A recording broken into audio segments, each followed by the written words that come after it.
thank you so much for joining me today. Yeah, thanks for having me, Kunal. Let's start off with an origin story. Where were you born? Where'd you grow up? And how did you get into this crazy industry? I was born in Vancouver. There's so few of us. Everybody's from somewhere else. You're the first person I met in Vancouver who was born in Vancouver. It's a very, it's kind of like LA in that sense, that it's a little bit transient. It feels like people are coming here for a purpose, but everybody's from somewhere else. Right. So yeah, I was born here, grew up a jock, really, not a, I wasn't one of those kids who was like, I'm going to be an actor. When I didn't know that when I was 6. I was into sports. Okay, what sport? I played hockey. Hockey, up to junior, and basketball, track and field. So cool. I was a jock, and my high school drama teacher, I was only in class to meet girls, really. Right. And like a lot of us. Yeah. And he said, I'm going to put you in the school play. And I said, no, I got basketball, I got hockey, I'm running around. You have something. I'm going to put you in the school play. And he did. And every time I think about it, when someone says, well, what was the origin of your interest in acting, I credit him, because he was a great example of how a teacher can influence a life. Do you remember what play it was? A Christmas Carol. Oh. Yeah, of course. Isn't that? Yeah.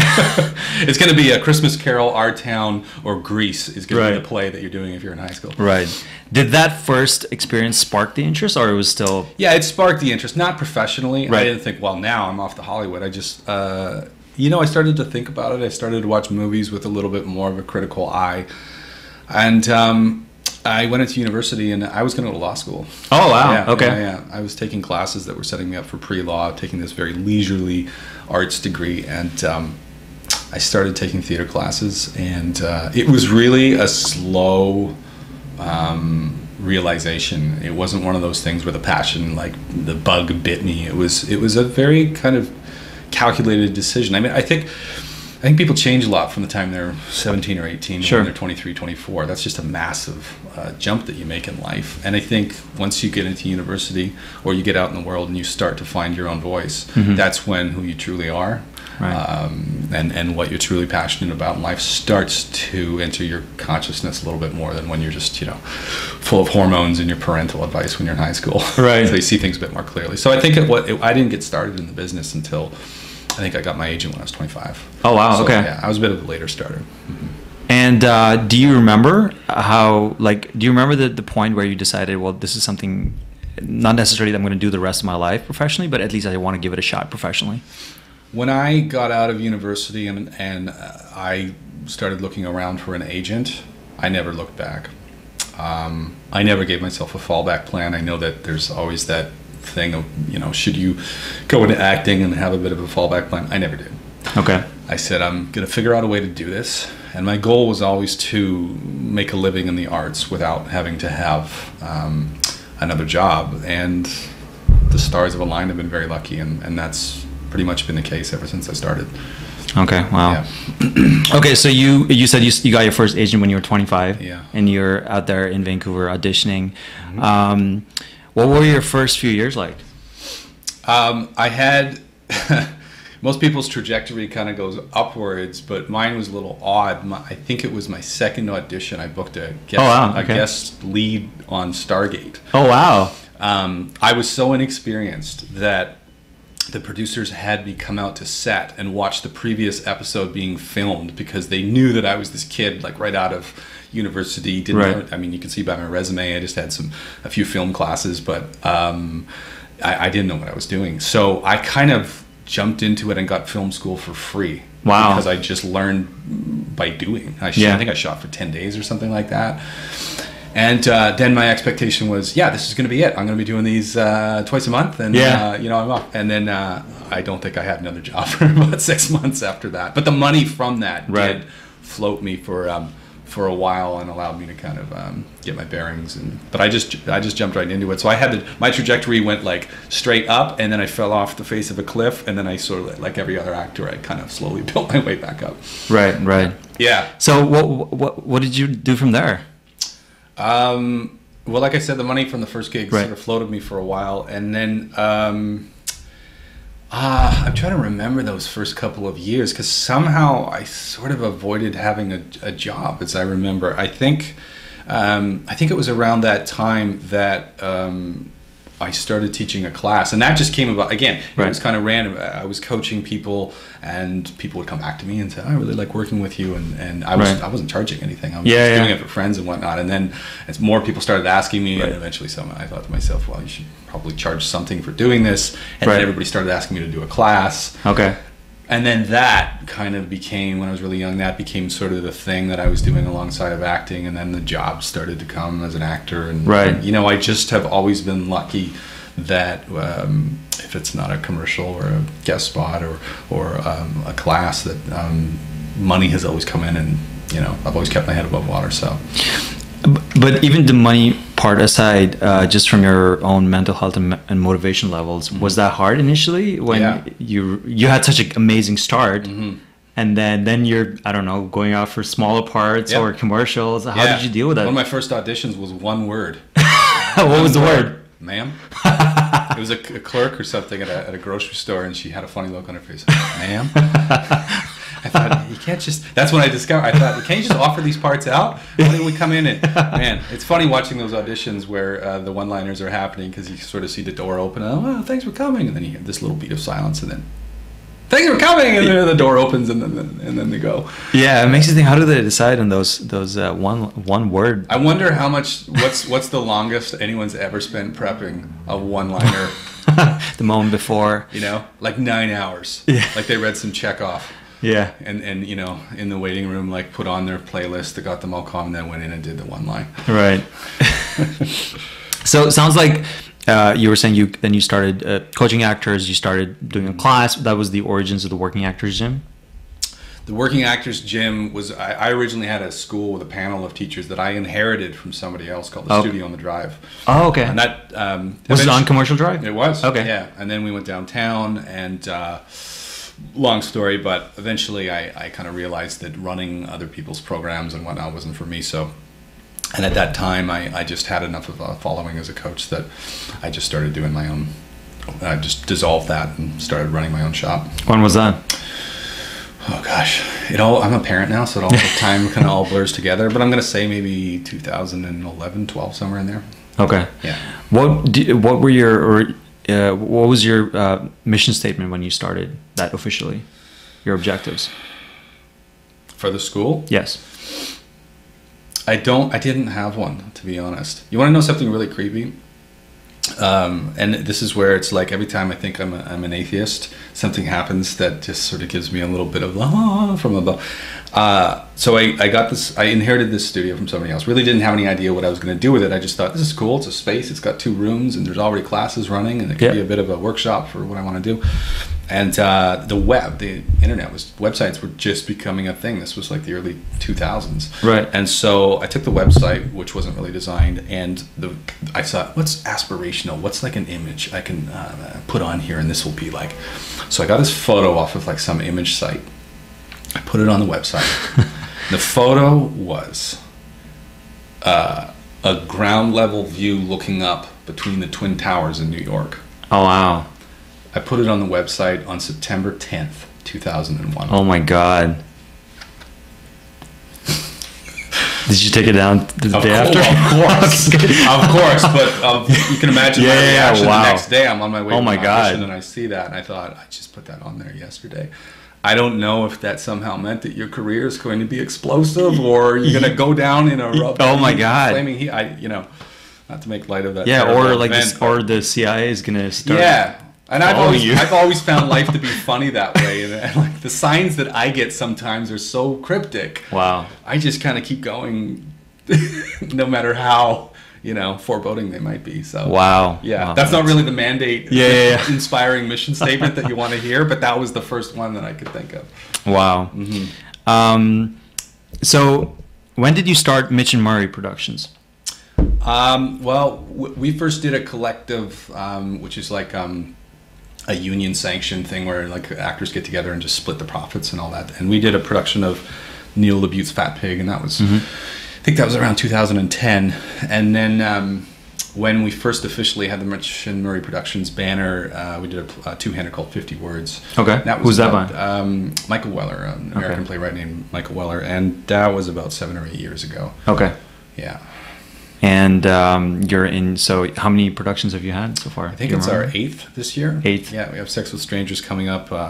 I'm directing. Loretta Walsh, Mark Gionfriddo are great. The 2 actors, and we're just getting into rehearsals in a couple weeks. Amazing. Without giving anything away, what's the play about? A woman who's approaching her 40s and is kind of a failed writer in seclusion meets this young internet superstar blogger. She's all about the art. He's all about the business, and they have this connection, this romantic attraction.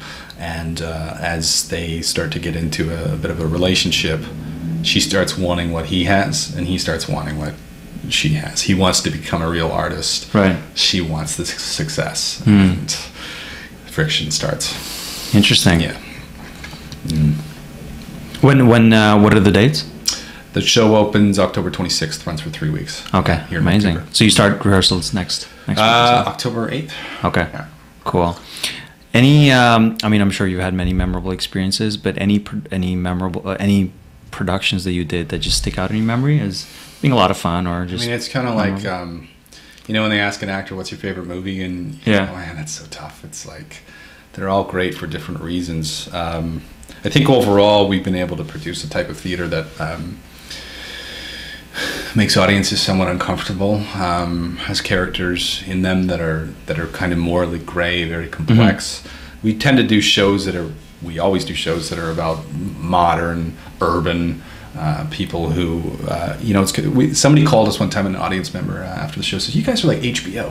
You do Nice. HBO, but you do it in the On theater. stage. That's the kind of stuff you do. Nice. Yeah. Yeah, because even in your classes, I notice most of the times the plays are, they're not black and white. They make you question more than they give you answers. Yeah. Like, I was never a fan of, I've never been really a fantasy movie fan, or like a superhero. Superhero. Yeah, victims and villains aren't really where my interest lies.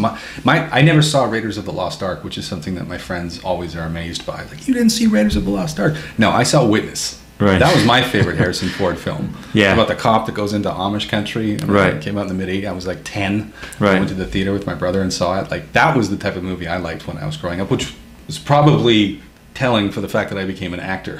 Right. You know, because I wasn't getting lost in you know, fantasy filmland. I actually liked watching, you know, motivations and like kitchen sink drama and 2 people in a room talking. And that's always sort of been. So those are the kind of plays that or stories that attract you. Yeah. Yeah. Do you, and I'm still kind of new to Vancouver, so I'm not, excuse my ignorance if I'm incorrect, but it seems like Vancouver is definitely more of a film, TV heavy town compared to theater. Is that true? I don't know. Vancouver's a tough city to figure out. I mean, part of what we've been trying to do with the theater company is merge the 2 mediums and have more crossover between them. Like a city like New York or Chicago, where there's a great theater base, and then there was in Chicago at one point a film TV production. But I think you know, we're a service industry in terms of film and TV. So once people start getting into the paychecks of film and television, it's hard to step away and do a play. Right. I don't know. I personally, I don't really understand why there's a bit of a divide and why the communities seem to be separate. I've never really got my finger on the pulse of that one, to be honest.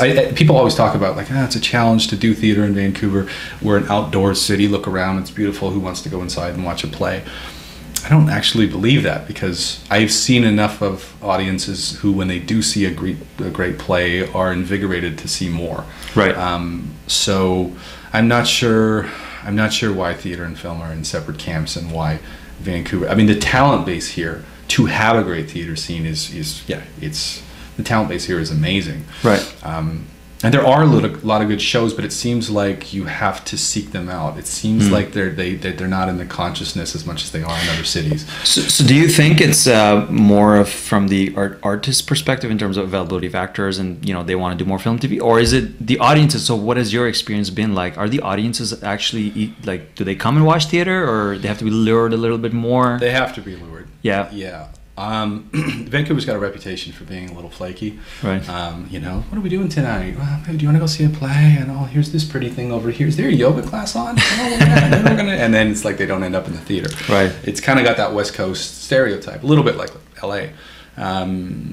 But I think if you can capture people's imagination, I think people do want the live experience. In fact, I personally, maybe I'm being overly optimistic, but I think theater is more relevant than ever in the age of this. I think people have a little bit of fatigue with social media and screens and Netflix binging. I mean, do you know what I mean? I think there is a hunger for a communal experience. And when you go to see a play, it's one of the last places you can go where it's part of the etiquette, the necessity to turn away from the screen, turn it off, sit in a room with other human beings for a couple of hours and have a story told and all feel the same energy in the same space. And then it's ethereal and it's gone.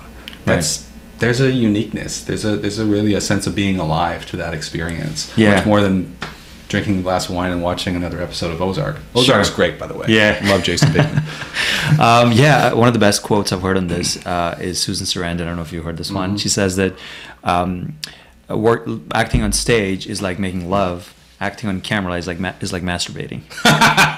Because it is, you're just having your moment on your own. Right. Maybe, opposite like a tennis ball. Yeah. Whereas on stage, you're feeding off the energy and whatnot. A tennis ball or a broomstick. Right. I remember doing a gig when I was young, and it was a sci-fi show, and the spaceship is supposed to be flying overhead, and all the townspeople are amazed.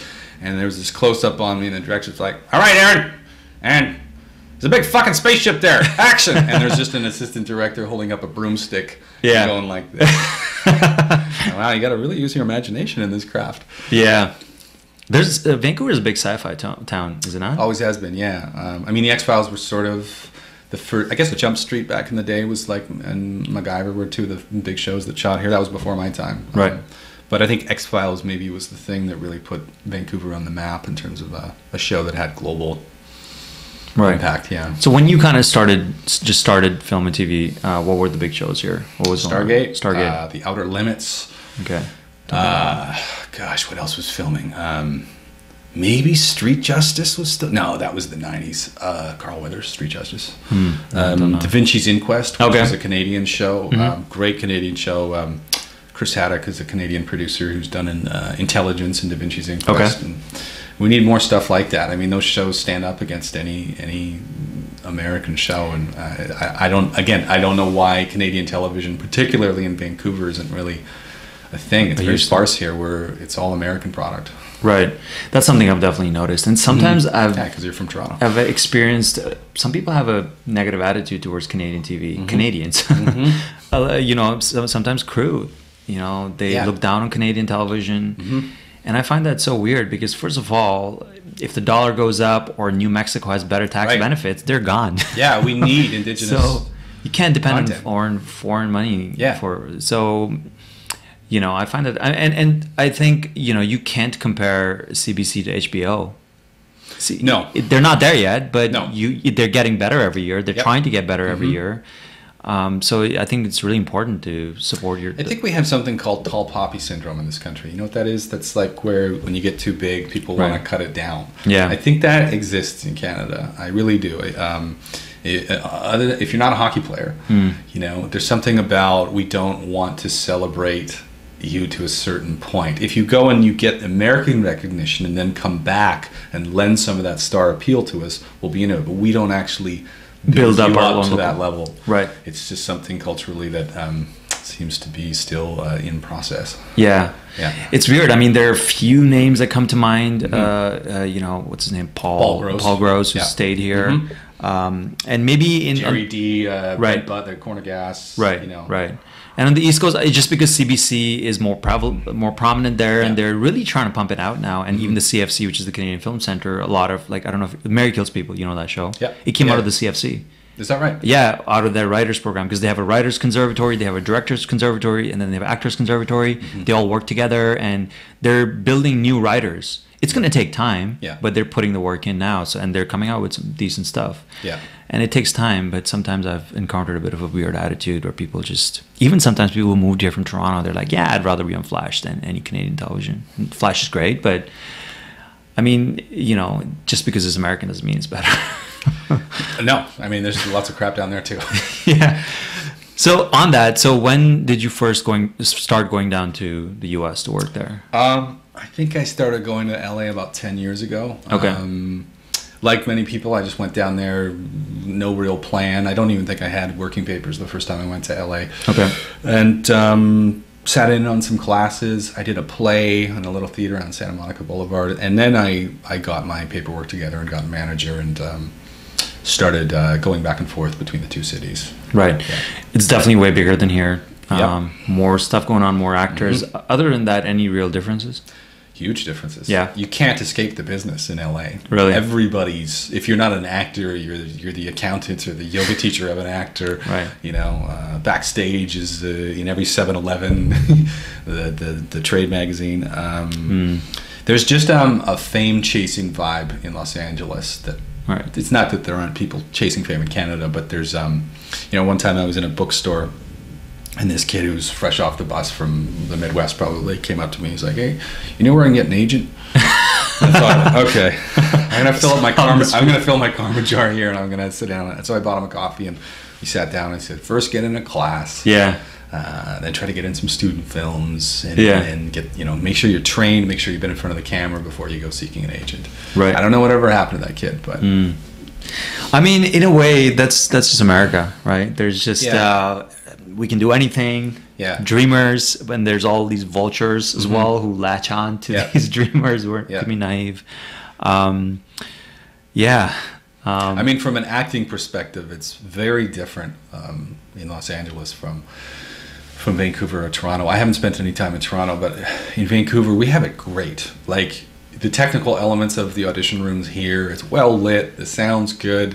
They a lot of times will hire an actor to be the reader in an audition, or the casting director will give you quite a bit of stuff to react off of themselves. In Los Angeles, it's not like that. How is it? The casting director almost across the board always reads with you. They often will just sit in a chair, read very off the page, somewhat monotone. They don't even sit. They don't even stand next to the camera. Yeah, a lot of times they just sit in a chair, and and on some of the biggest shows that are on TV, you'll walk into this little office, and it'll be a little tripod on a desk with a little retail camera, no shotgun mic, and a casting director that just presses record and reads off the script with you.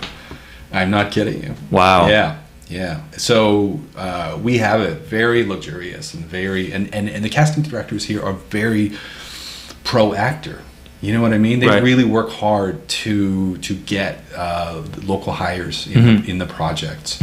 So when an actor goes in for an audition here, you got to know that you have it better than a lot of other actors in other places, and that the casting director is really pulling for you. Right. Really wants you to do well and has set everything up to give you the best possible chance. So from your experience, the casting director would just read off dryly, like not give you anything, or in some cases. I've read for pilots and things where it's like I don't even know if they looked up. Wow. Page. And no direction, no. Oftentimes, no redirection. You just do it once. Why is that? Whatever. You think? I don't know. I think it's a little bit of a factory mentality, and it's like let's just wait for somebody to come in here and do the thing that we want them to do.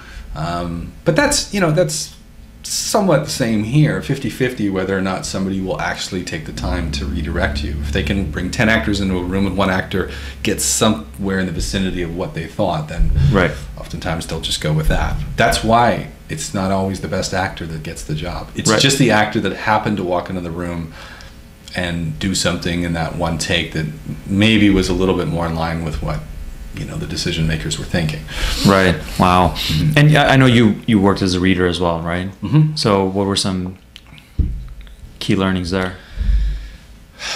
The biggest thing I learned is that the casting decision process is so unfair and random that it actually took all the pressure off of auditioning. I always felt like after doing that, I was much less precious about things. I didn't seek feedback from my agent anymore about how did it go, what did they think, who are they going with, any of that stuff, because oftentimes the decision would be too tall, too short, no, we already have enough of this, looks too much like the lead, and we need someone that can wear a cowboy hat. So these are open conversations that yeah. And so subjective too. Right. I mean, you can be a great actor, but I saw a great actor come into a room and do a read once. A friend of mine does a great read, walks out of the room, I close the door, and as I come back into the room, I hear the producer say to the casting director, "Don't bring that fucking guy in anymore. He puts me to sleep every time." Yeah, I remember you told the story. And I just couldn't believe it. I thought, well, there it goes. And, you know, if you're acting for a room of 10 people, right, one or two of those people, no matter how good you are, you remind them of their ex-husband or something.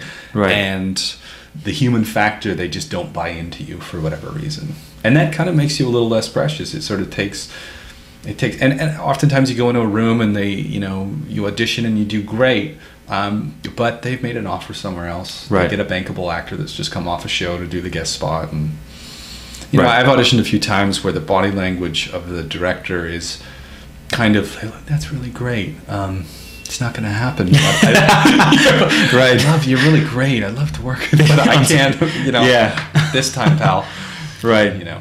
Right. But I feel like it's you know, you're just building up your karma bank of good work that you've put in then at some point. You're always auditioning ultimately for the casting director. Right. You're trying to build up a body of work and educate that casting director as to what you can do.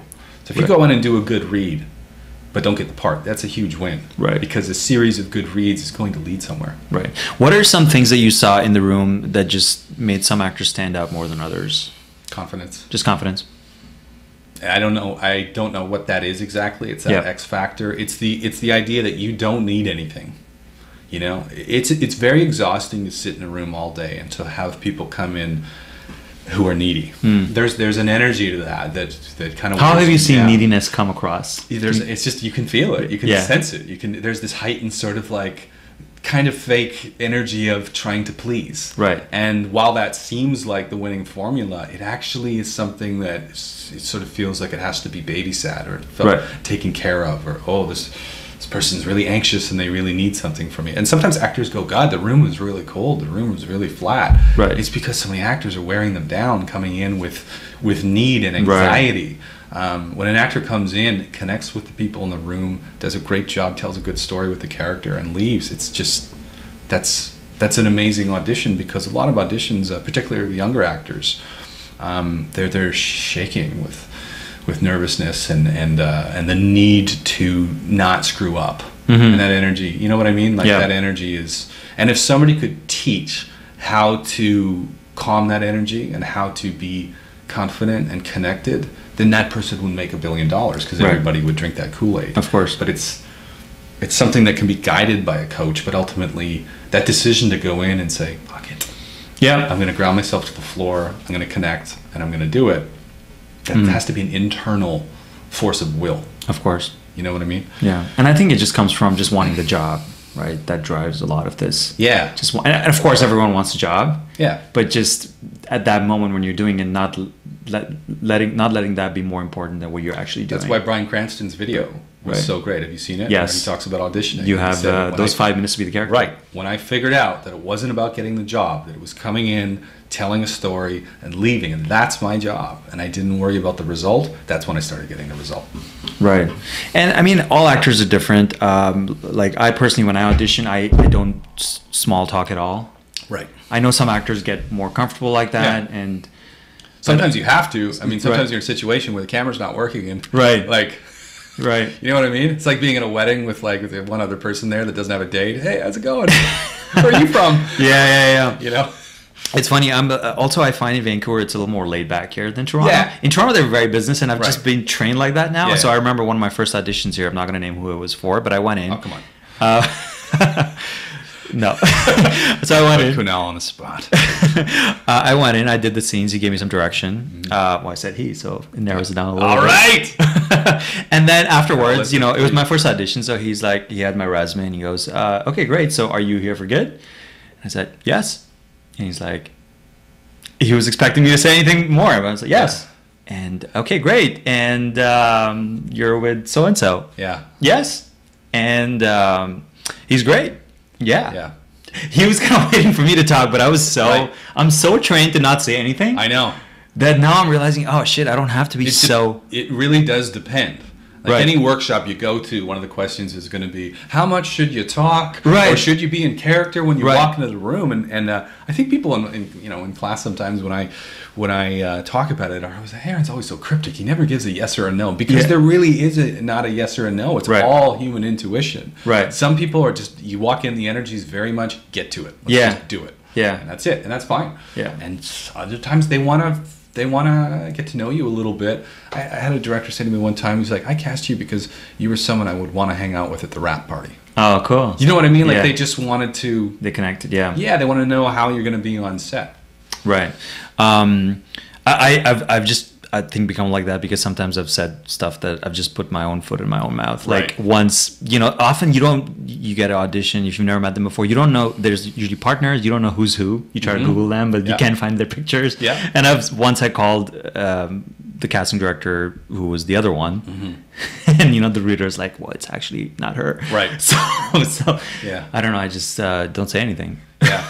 I had a situation about a year ago where I went in, the showrunner was in the room, and the reader started reading, but they had the wrong sides. I had different sides than the reader, so cut, and the reader had to go and photocopy the new sides. Oh, wow. So then it was like, you know, I'm just sitting there with the casting director and the showrunner, and always do your homework, because I happened to know that he had produced some music documentaries. Right. And so he kind of said a few things to me to break the ice as we were waiting for her to come back. And I said, oh, how did such and such turn out, you know? And it just lit up like, because it was obviously a passion project. And then we just talked about that for the 5 minutes. Right. You know? And then I just, as soon as the reader came back in, I refocused. But I think you have to be ready when you open that door for anything. Yeah, exactly.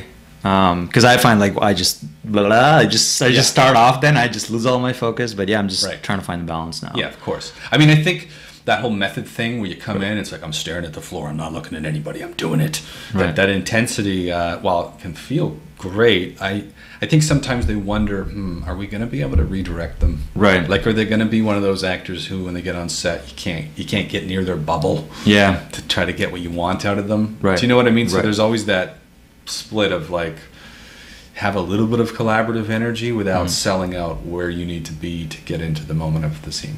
Exactly. Yeah, and it's more just, you know, sometimes it's obvious when someone's making a lot of small talk to please the other person. Right. And try to sell themselves while they're doing that. So yeah. I've seen lots of nervous stuff when I used to be a reader. I saw someone walk into a broom closet once as they left. That's funny. That's kind of endearing. Yeah. I've seen someone do the hand on the door, but the hand's shaking so bad they can't get the door open. Oh, wow. So they're kind of pulling on it like the guy in The Godfather Part 2. Yeah, so you just see those little things that, you know, confidence is just something that you know it when you see it. Right. Yeah. Have you? Is it apparent when being able to take direction is obviously a major factor, right? Did you find that a lot of actors, they could be really good, but they just couldn't take direction? Yeah. They're just too stuck in one way of doing it. Yeah, they get stuck with an idea.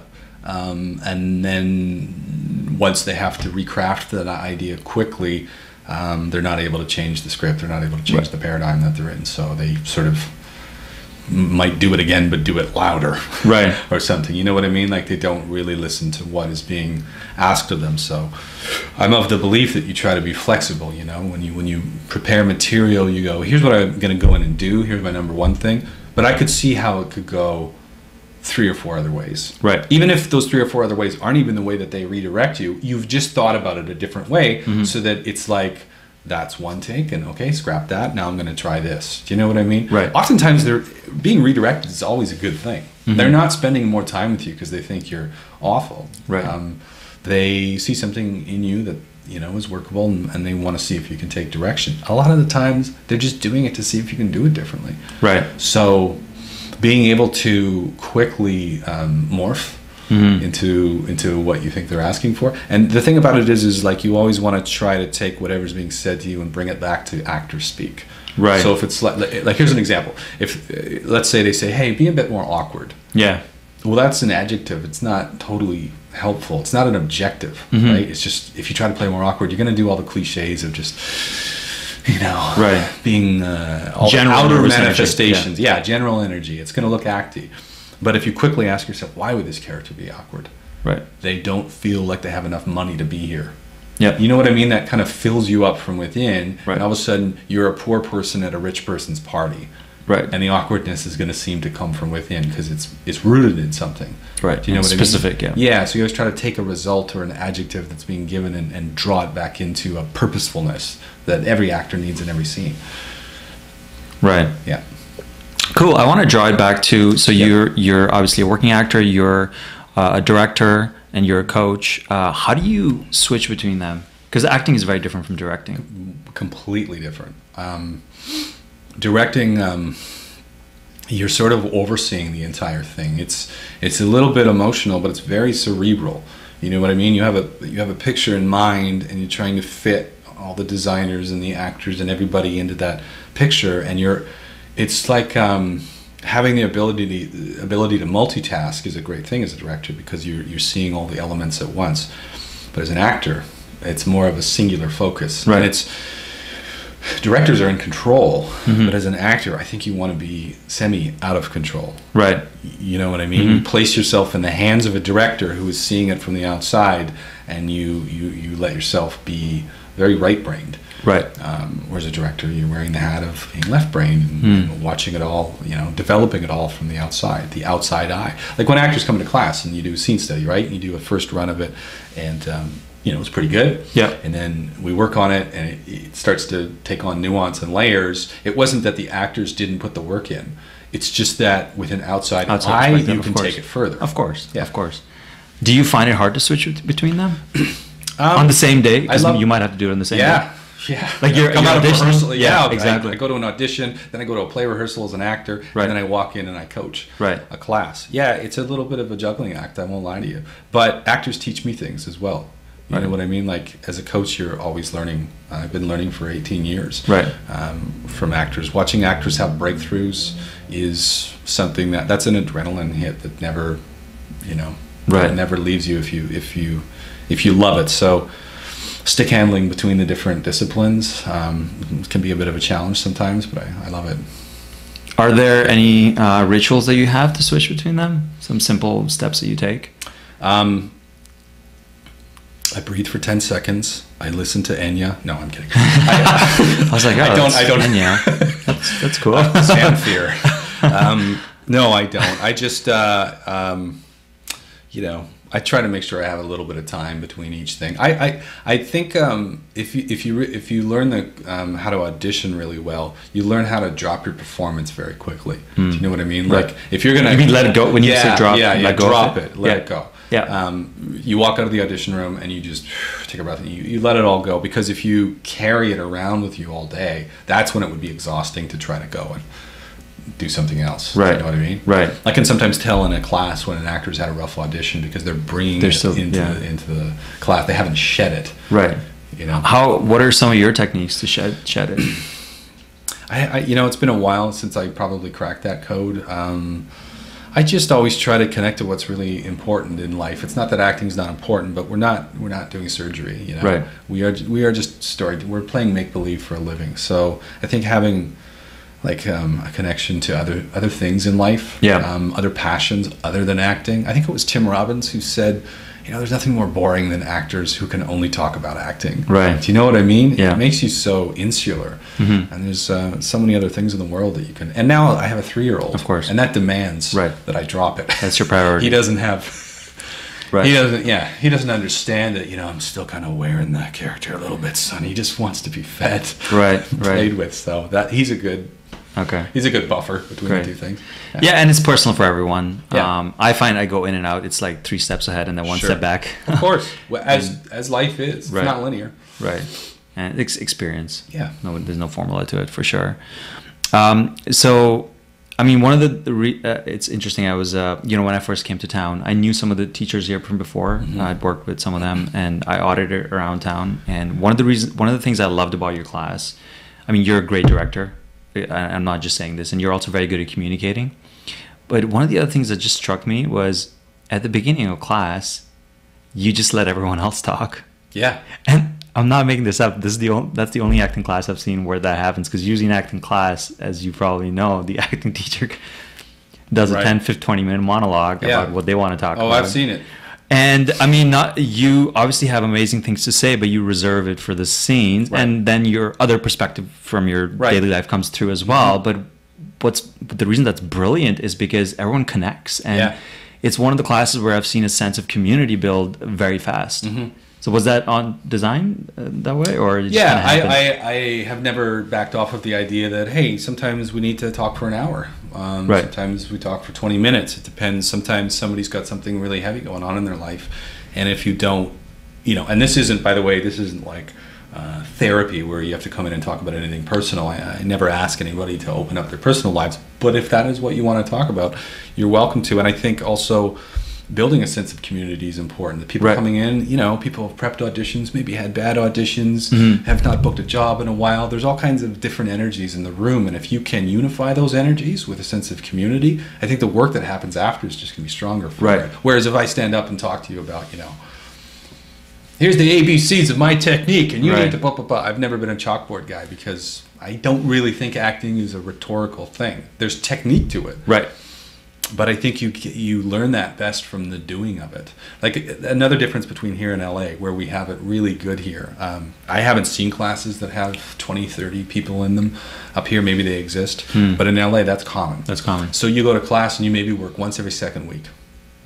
Oh, really? Yeah. You pay for... Oh, yeah. You're not working? Oh, yeah. Wow. Yeah, you're there every week, but you're getting up to do 15, 20 minutes on a scene, maybe one every 2-3 weeks. I think every class you should be on your feet doing, 20 to 30 minutes a class minimum. Right. Because the doing is the learning. And then the watching is the learning in a different way. Sure. But the talking off the top of class, that connectivity that comes into people, makes you invest in the performances you're then sitting down to watch as well. Right. Seeing where they're improving and learning by osmosis through other actors. Right. So I just try to create a place where there's a sense of unity and curiosity. And it's one of the things, you might have been on the list, and occasionally I send a bit of a terse email where I say, everybody, cell phones off. Right. Cell phones off, unless it's Spielberg calling, What are you going to do in the next hour that is more important than being here and present? You know what I mean? Absolutely. I think it's a big thing for actors right now.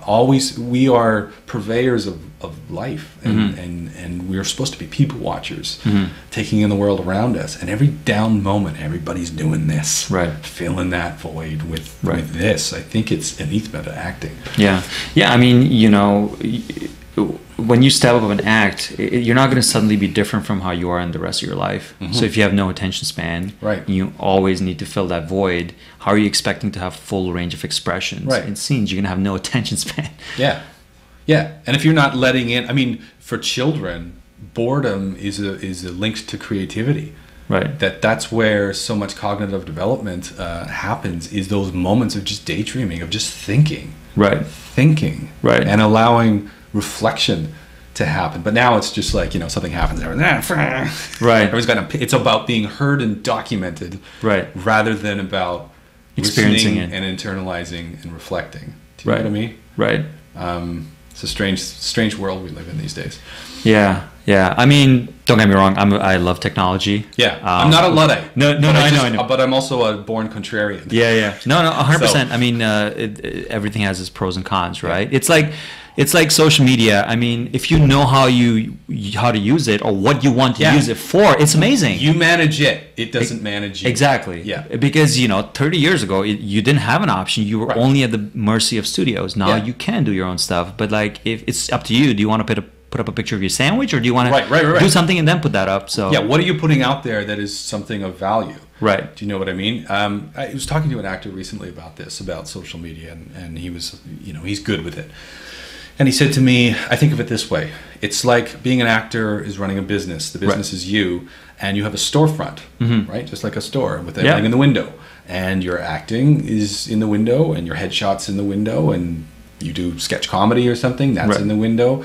Your auditions, your agent, these are all things that are in your window. And social media is just another thing that you're putting in the window. Right. But it's in the store window, so what do you want to say with it that is of value and of interest to people in your community? And, you know what I mean? I heard a story from a casting director in Toronto. They cast their lead, young guy who's 18 or 19. And it was, I think, Disney or YTV or someone like some Nickelodeon. One of those. Yeah. So they're very family conscious image, right? So this kid, he booked a lead. It was a big show, and on his social media, he put up a naked picture doing like a naked headstand or something in Mexico. Wow. It's Disney, obviously they found it, and so he got fired. And she was so mad. She said, Do you realize how big an opportunity you had? You auditioned amongst like 1,000 actors. And it's gone now. Yeah, I know. We there's a lot of Hallmark in Vancouver. Right. So sometimes you think twice about maybe putting something on there that's... I mean, I make religious jokes here and there, and I just think, I'm probably going to lose some followers here. So, that's the base audience, so maybe I should watch what I say. But. Yeah. On that, I'm kind of curious. Around town, there's a lot of talk on, Hallmark is its own genre. Yep. How much of that do you think is true, and how much of it is just acting? Oh, it's definitely its own brand. It is. Sure. Yeah. If you have a Hallmark audition, how should you treat it differently from? I mean, I've been on them.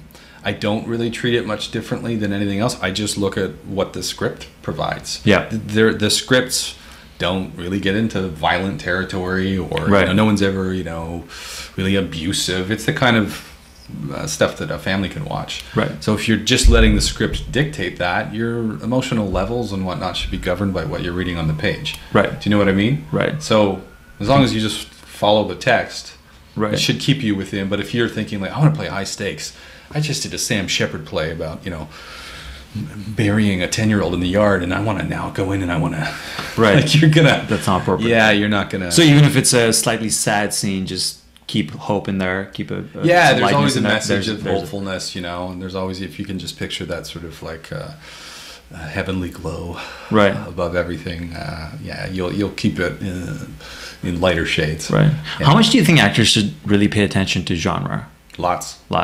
Yeah. It's much different auditioning for a police procedural than auditioning for Hallmark, than auditioning for Marvel. They're different tones. So let's say let's take an example of some of the shows that shoot here. Sure. So let's say one of the DC shows, Flash or Legends, they tend to, a lot of stuff happens in every episode, very plot driven. Yeah.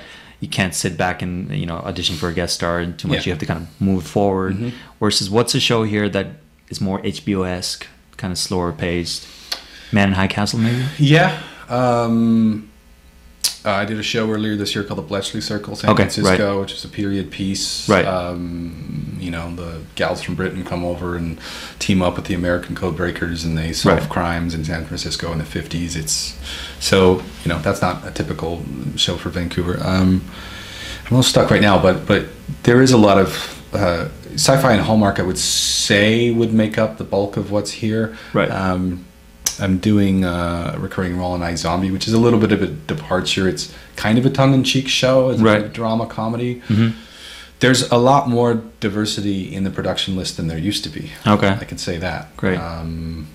Snowpiercer and That's a good. Have you seen the film? Yeah, no, but I've read scripts. The film was amazing. Yeah, and when The Killing came here, that was a great show.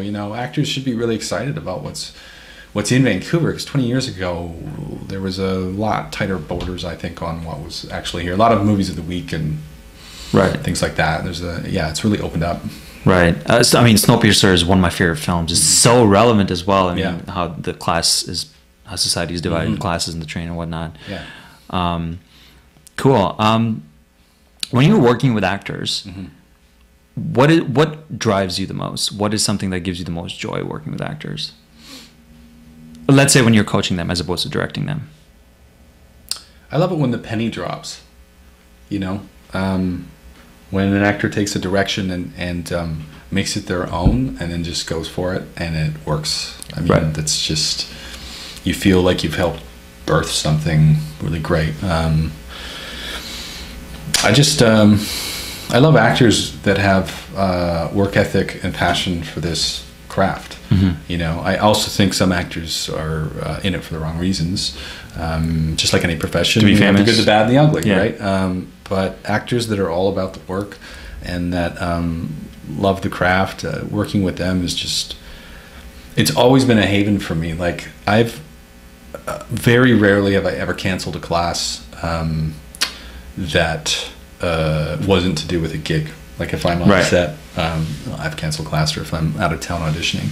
But I can't remember, maybe once or twice, where I've canceled a class for personal reasons because I just can't do it. Right. Because going there and working with the actors is a salve. It's a haven. It's an escape for me. And when I'm in the zone working with actors for 4 hours, like, I'm exhausted at the end of it. It's like you take the switch out of the robot and I just fall over because I'm so in it and excited and enthralled by watching people work and guiding them.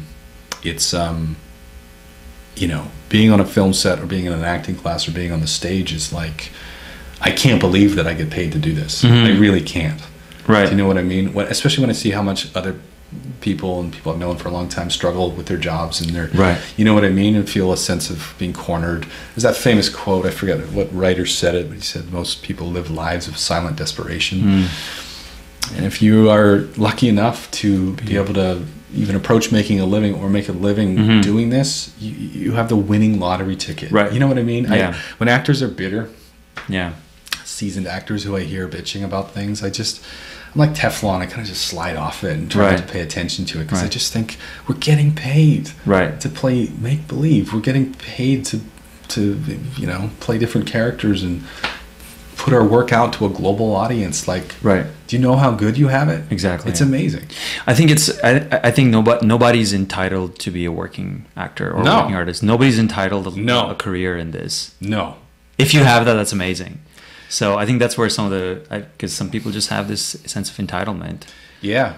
Young and old. I mean, you see it. It knows no demographic. It's not like it's just old bitter actors that are like that. I mean, I've seen entitlement, and you know, it's like, well, I've had actors sometimes come in and audit classes and ask me, well, how long do you think before? And I think, well, how long have you been doing this? Well, you know, about a year.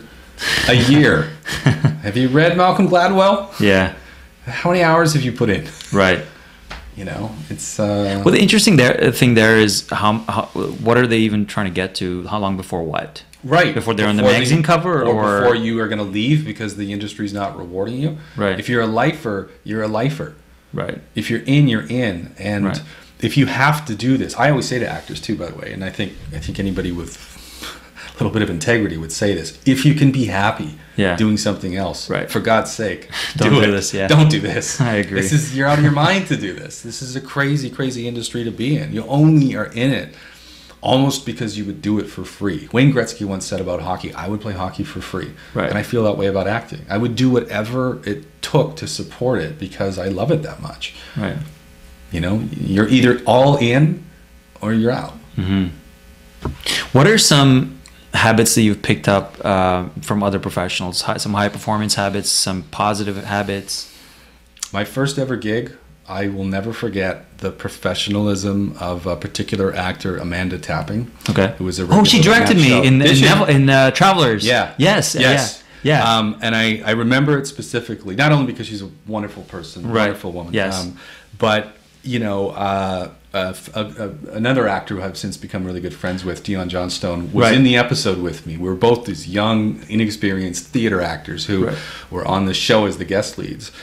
And we were doing a scene somewhere out in Surrey, and it was pissing rain, and Amanda didn't even have any lines. She was just, her character was just off camera somewhere, and she was sick, and I believe her dog had scraped her face accidentally, so they had to paint a scar onto her face and make up some dialogue to justify why she had a scar on her face. So she had a scar on her face. She was sick. It was end of the day. It was cold and it was raining. And she said, "Aaron, do you want me to stay here so I can be your eyeline for you?" Wow. I mean, that was almost the beginning and the end of everything I needed to know about professionalism in this business. Right. Thank you, Amanda. Amanda's great. She was so fantastic. Yeah. Cool. Yeah. I like to end the episode on a question that I love to ask everyone. Sure. What are a couple of things that you would tell Aaron when he was just starting out? Or not necessarily starting out, in your first few years? Relax. Let it come to you. Let the scene play you. Don't play the keys so heavy. Can you expand on that? Well, I would watch some early footage when I was an actor. I would watch a show and I would think, I remember the scene where I really did something. I really dug into it. And I would now, if I watch the scene, I think, oh, you're overdoing it. You're trying too hard. And then another scene that I didn't even remember, where I was just listening and present, and I didn't remember emoting as much. Right. I looked at it on screen and I went, wow, that's great. That's pretty good. Because I guess I wasn't swinging. I wasn't my grip was looser or whatever. Right. So yeah, relax, be present, be a little bit more in the moment. I used to be really revved up as a younger actor. I'd be out on set, my shoulders, man, I'd be always doing this to kind of loosen the anxiety. Like I really wanted to do well. Right. And I think at times I didn't take in the environment enough. I didn't enjoy it enough. The day would go by and I'd go home and I'd fall into bed exhausted, and I wasn't really present. Now when I'm on a set, I take it all in. I take the grips and the people, and I'm curious about them, and I try to, from morning to night, I try to take everybody in, be present in every take, and pace myself, and just love what I'm doing. I learned a lesson from Kathy Bates. Was in a film I did several years ago. I just had a little part in it, and she would do a take, and she would go and sit down in her chair, and she would just close her eyes, and she'd just sit there half an hour sometimes, and then they'd say, we're ready for you, Miss Bates. Thank you. She would get up and go and do the take, sit back down, close her eyes. And I thought, not an ounce of energy wasted. I don't know what she's thinking in there with her eyes closed for 30 minutes, but that was another lesson I learned, and just conserve pacing yourself. Yeah, enjoying being there, and not living in the moment. Anything about navigating the industry in general? I might have been a little overly ambitious at times. I think I'm maybe a little less outspoken than I used to be, or I try to say things and a little less impulsively. I guess I've always been a bit of a contrarian, and maybe at times I've burned some bridges. Not horribly, but not ever in a terrible way, but just in an unattractive way with sort of maybe misplaced arrogance and things like that. So I think I'm a little different. Having a kid humbles you. Sure. So if I could go back, but then, that's a regret, and what use is that? So. Right. But yeah, I would just try to be more in it, because it's like, life is short, and this ain't a dress rehearsal, Right.